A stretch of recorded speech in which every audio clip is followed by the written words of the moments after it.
What's up, everybody? Happy Wednesday. Hope all you're having a great day so far. Getting into this episode of GH. I really was hoping for the best with Anna and Valentine, and what I mean by that is I was hoping they had a better plan than this, because this plan reeked of just amateur.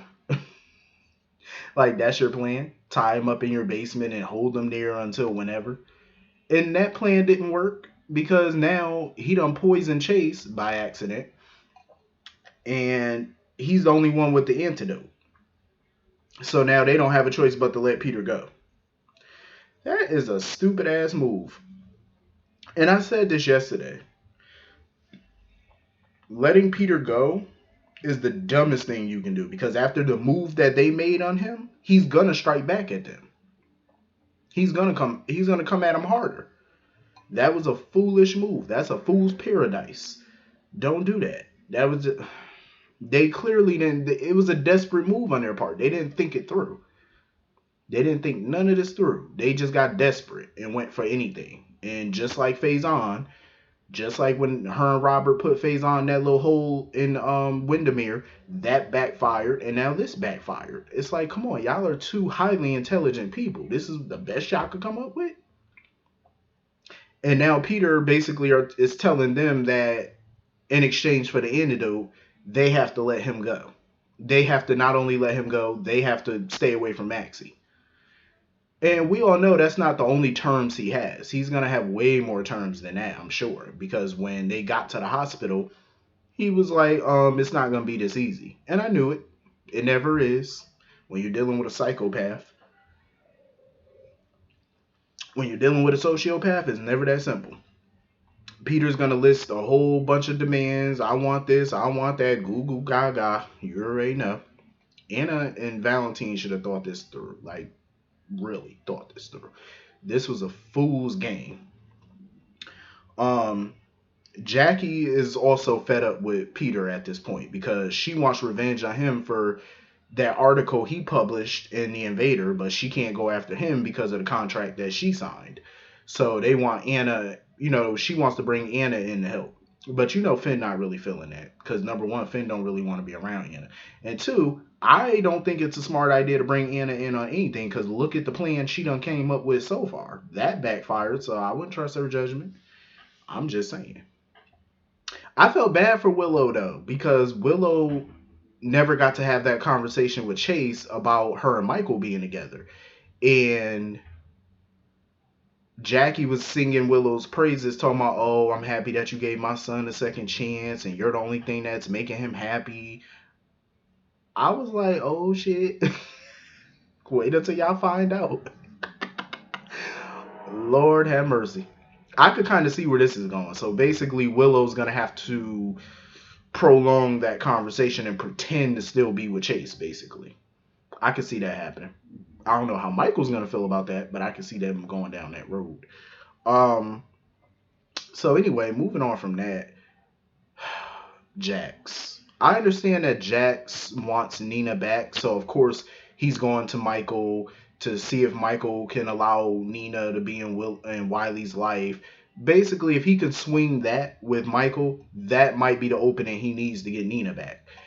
And I mean, I get it. You're willing to do whatever for your lady love. I get it, but I think that she at least should have supervised visitation because I feel like Nina has a tendency to go off the rails. And I was rooting for Nina. I wanted Nina to get to know Wiley as a grandparent. Um, but she blew it. She did. She blew it because she shouldn't be telling no child that age that, oh, Willow's not your real mother. Like, he is too young for all that information. And not only is he too young, but that was not her call to make. So she messed all that up on her own. So Michael, at this point, as a parent, needs to protect his son. So I'm pretty sure him and Willow at some point are going to discuss it further about what to do as far as Wiley and Nina are concerned. But it's gonna be a bumpy road for Michael though with this whole Willow Chase situation. It's gonna be complicated, even more so than it was before. Um. So anyway, moving on from that, this Sunny Nina nonsense. I wish it would stop. I really wish. But I mean, Sonny's instincts are just as good as they were when he was himself, because he's been figured since day one not to trust Elijah. And when he was asking Elijah all these questions about his business interests and stuff, Elijah was getting hella defensive. He didn't want to tell Sonny nothing. He was getting totally defensive, and Sonny realized that. Like, what is your agenda? You know what I mean? Elijah is definitely a shaky person. And Sonny's instincts are not wrong on that one. Um, I just hope at some point we can finally get this storyline nipped in the bud because, like I said, I'm about sick of it. It's a pain in the ass watching this storyline. Like, it really is. It's like I want to like it, but I'm not a big Amnesia fan. I've seen it way too many times. It's like, move on. I'm glad, Maurice Bernard is having fun with this because this is something different for him to play. And I totally get it. I get it. But for the fans, it's like, seen Amnesia, you've seen it all. You know what I mean? Like, we done seen this too many times. But I'm trying to get into it. It's like it's hard though. It's a tough one for me. So anyway, moving on from that. This whole situation with Ned and Olivia, I'm like, really? So Ned's idea for getting Olivia back was having a vow renewal ceremony. He wanted to deck the place out in flowers and renew his vows with Olivia.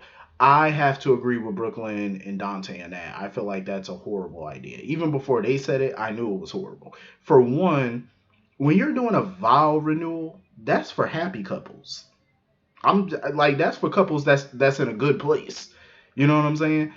You don't renew your vows when you're on shaky ground and you're basically separated. That's not something that you do to get your wife back. You know what I'm saying? Because why would y'all renew your vows when y'all vows have already been broken?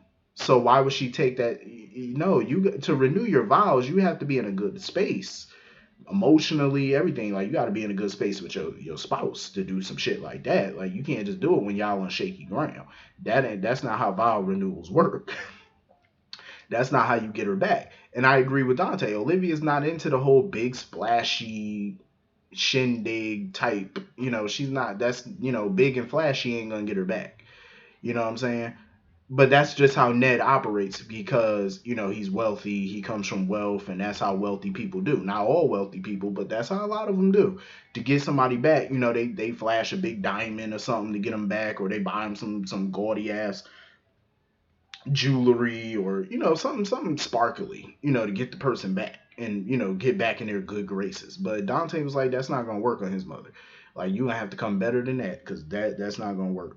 And I do agree the whole vow renewal and the flowers that looks cheap and desperate. It does. It screams desperation. Like, Ned's gonna have to think of something else. Go back to the drawing board, come up with something else, player, because that ain't gonna work. I'm just saying. The thing to do to get Olivia back, after you break somebody's trust, you have to find a way to get their trust back. You know what I'm saying? Like, having some big vow renewal or something fancy, it's not going to get her back because you broke her trust. Why would she want to take that vow with you again when you already broke it the first time? You see what I'm saying? So vow renewals ain't going to work. Ned, you're going to have to come better than that. Watching Robert and Olivia together, like, even Robert was asking her, he was like, if you're separated from Ned, why are you still living at the Quartermain Mansion? She couldn't even answer that question, mainly because Monica wanted her there. Monica sees Olivia as a Quartermain, so she feels like she's entitled to stay there. She wants her to stay there, so Olivia stayed. Um, but I do think a part of Olivia wants to forgive Ned and take him back, but they have a ways to go because his affair, well, not affair, but his one night stand with Alexis, that was only a piece of their problem. That's a piece. That's like a half of their problem in their marriage. Because prior to that, they were having problems in the marriage prior to him doing that. So it's a lot that they have to work out. You know what I mean? They had more than one problem. You know what I'm saying?